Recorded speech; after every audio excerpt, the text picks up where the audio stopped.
Alright, I have this video and I want to talk to you about what I've done recently for fundraising. I'm going to explain to you what I did, and I'm going to explain the reasoning behind this. It's not really an experiment. As you know, I need funds. I've been fundraising to raise medical bills. I wrote these letters, about 9 of them, to local churches. Now, why did I write them to local churches?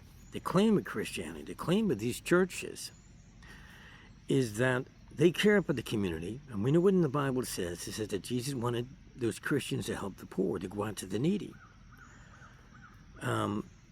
These Christians, part of the evidence for Christianity being a good culture, even if you don't believe in Christianity, is that they have good fruits. They're usually very caring people to help out people in need. So we're going to find out if this is true.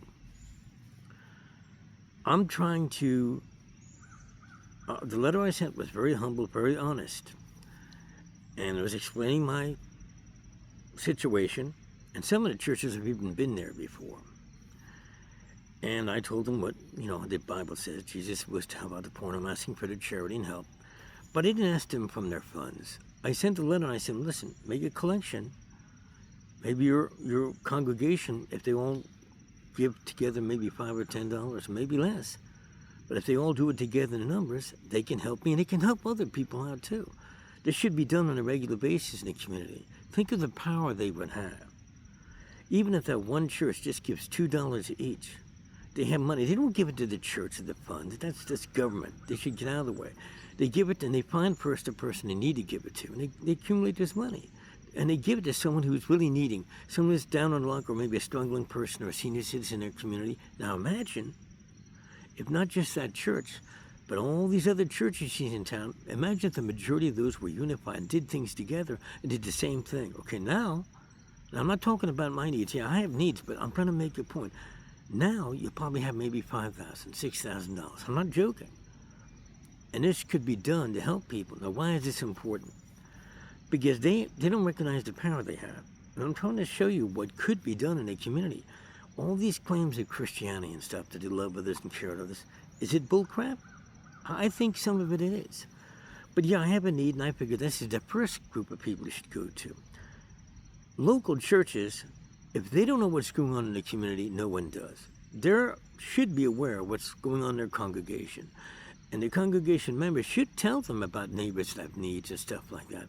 There should be a prayer request sheet. And this sheet should match the sheet of many of the different factions and churches in town. Oh, it's unrealistic, Luke. Why is it unrealistic? What is the claim of the power of Christianity? If these people would work together, imagine how many people could be helped. You wouldn't hear all these complaints about, well, I'm hurting right now. My economy, I can barely afford gas and food. The government's doing me wrong. And all that may be true. I'm not showing a lack of compassion of these people. But there's a solution at hand. And why can't we go to the ones that say they have all the answers, the greatest God? Why can't you go to the Christian community and say, hey, I need some help? And you shouldn't have to be a member at that church. And you shouldn't have to be a Christian. Especially you have need. But I bet if they did help people like that, like what I'm asking them to do, all of the churches, I sent 8 letters out, imagine the testimony they would have. But you know what? I bet most of those letters are not going to answer, and the ones that do will reject me. I bet then they're going to decline. And I said specifically in a letter that it wouldn't hurt them because they're not trying to get from their church government funds. They're trying to get it from their members. Each person, if they come, donate $1 or $2, $3. Now, my suspicion is like what Brian Denlinger speaks about in Born Again Barbarian. You should see his videos.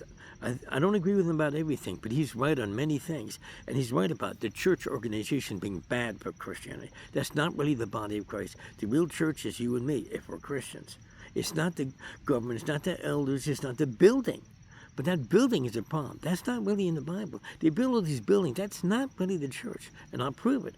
You watch. These people, they're going to want to control. They're going to want the people to collect and give it to the funds, and they're going to see if they can afford to help someone from their funds. But that's not the way it should work.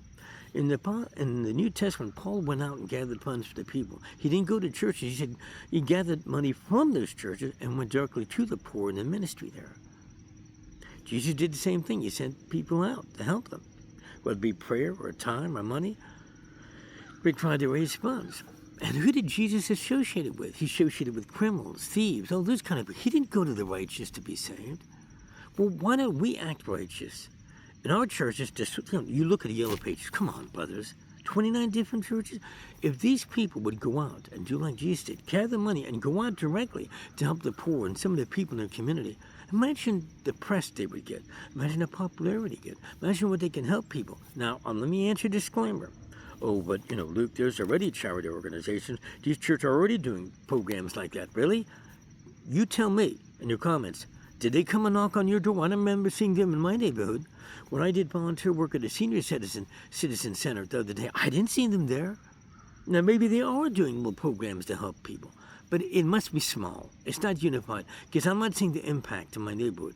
Since I've been going through the struggle of being financially almost destroyed with the medical bills, I've been reaching out to people, trying to find out others who are hurting. I've been aware now. When I go to the store, when I talk to my neighbors, I'm finding out there's a lot of people that are hurting. And I'm sorry, despite the press and all the promise of these churches, a lot of these people have never been visited by any church. Here's the funny thing. They have been visited by Jehovah's Witnesses and Mormons. Let me give you an example. I live directly across from Abundant Life Church. I've even been attending there, but not often because of my security schedule. But I've been telling them about some of my problems. Some of them have offered to pray to me. But they've never come over and visited. Part-time when I'm not working, I take care of a 92-year-old woman. She's very old. She's not healthy. They know about that. Sometimes she gets lonely. She's never been visited by these people. There's others helping her, thank God. But I help her part-time. I have to drive around and get her groceries. And she's an excellent cook. That's great, but I pay her some money. I help her out. So I'm not a rich man. I have this distraction. I don't remember anyone coming to my door of other churches. So let's see what happens. Hear the name. I'm sorry, no one's going to get to hide here. It's not about me. It's about exposing the truth and see if they really care about you. I wish I had more views on my channel, because I would really like to know if they visited you. Would really like to know if you guys can put on the comments page, hey, Luke, you know what? I never got visited. I never got help these people. I have the same experience you do. Fundraising is done by a lot of people. And now I'm trying to do fundraising. I think what I'm doing is every one of you who are hurting financially, don't be ashamed. If you can't afford this stuff, ask people, fundraise. And why shouldn't you ask the churches for all they represent? No one's going to hide here. And when I do get money, I will show you how my bills have been reduced, just like I promised in an earlier video.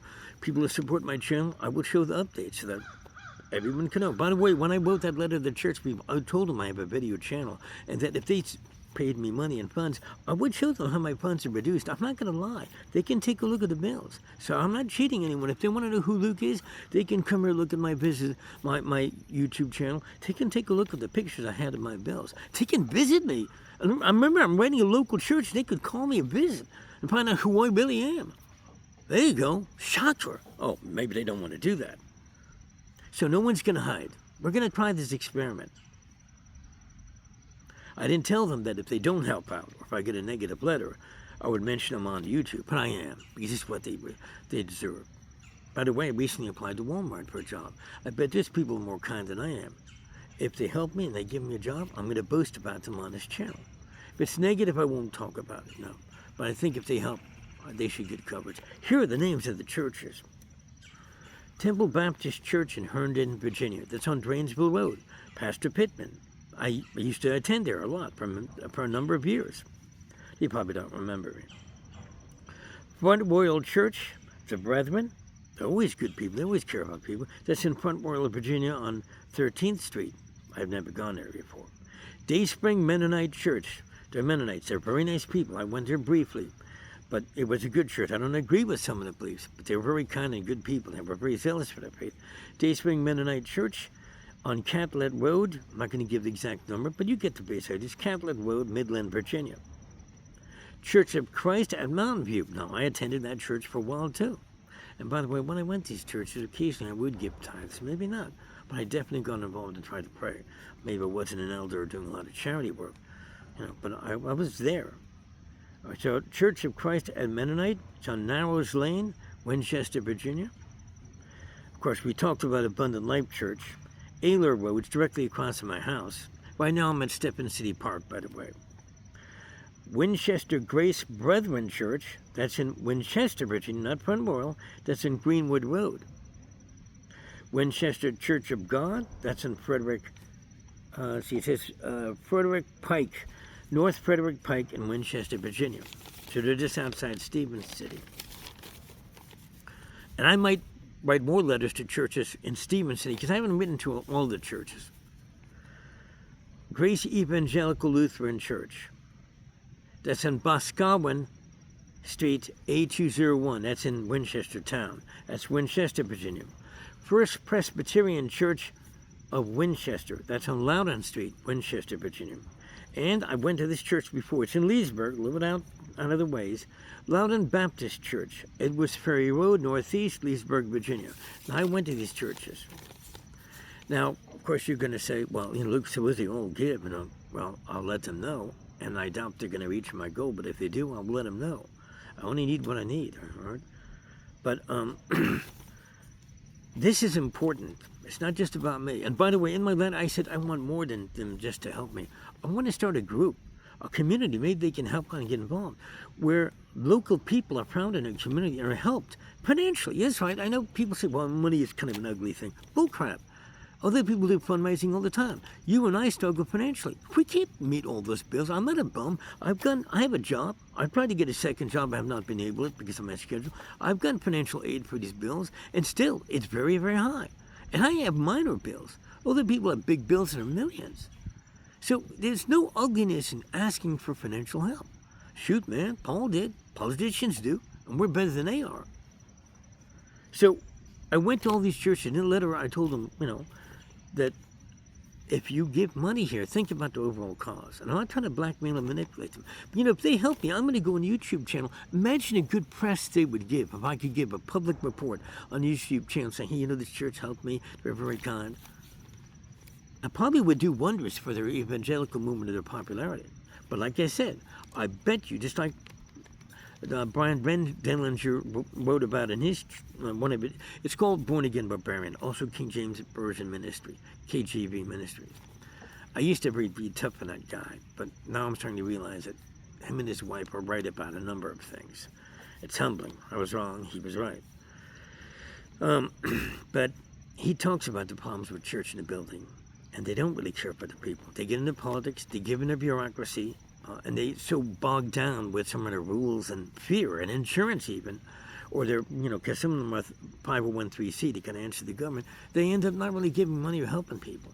Remember, the power they have, all churches, if everyone just gave $2, even $5 each, and it was most of the congregation, some of these congregations got 100, maybe 200 people. Some have like about 800. Abundant Life almost has 1,000.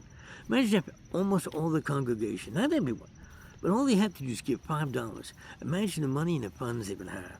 Not just for me, for others. What a great concept, right? But people got fear and hang-ups. Oh, I'm not just going to give money. You know what's hampering this compared to 20 years ago? I'm sorry, I'll say it right now. And I used to be a conservative. I'm not a liberal or a conservative. Sean Hannity and all these other people saying, well, those people asking for money are bums. They're on welfare. Why don't they get a job? What a lot of crap. What does he know about people who are hurting? The guy has 5 houses. He's filthy rich.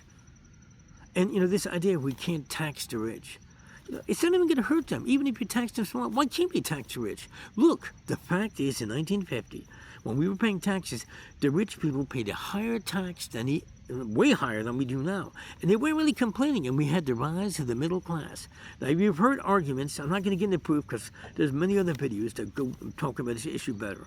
And you can search and find them. But the middle class was arising because they were able to get a good income. There was unions too, and as unions matured, maybe a little bit too much. I think at the end, unions are going too far. But at the beginning, unions were making sure these families and these people who work, they got a fair wage. And then what have we heard in the news today? Now the Democrats raised up the minimum wage. Well, yeah, sure, because the companies aren't keeping up with the cost of living. Sorry, but my God, when you go to these politicians or when you go to the so-called conservatives, the Republicans who used to be good people, you go to Fox News and, man, they just attack this crap. Oh, if you practice this handing out money, that's socialism. I don't give a damn what it is. It's love. It's kindness. It's not socialism. They're not trying to get communism. I know there's some bad groups out there, but there's different kinds of socialism. Look, whatever it is, why can't the Republicans come up with a better deal? Why don't they give out charity and kindness and help people financially? Give out money. Why is that socialism? I thought it was love and compassion for people who are struggling in poverty. Now, of course, it would be great if some of these people would actually give me a job from the companies. Maybe these individual people at church have a job they can give me. I need about 18, maybe more an hour. Man.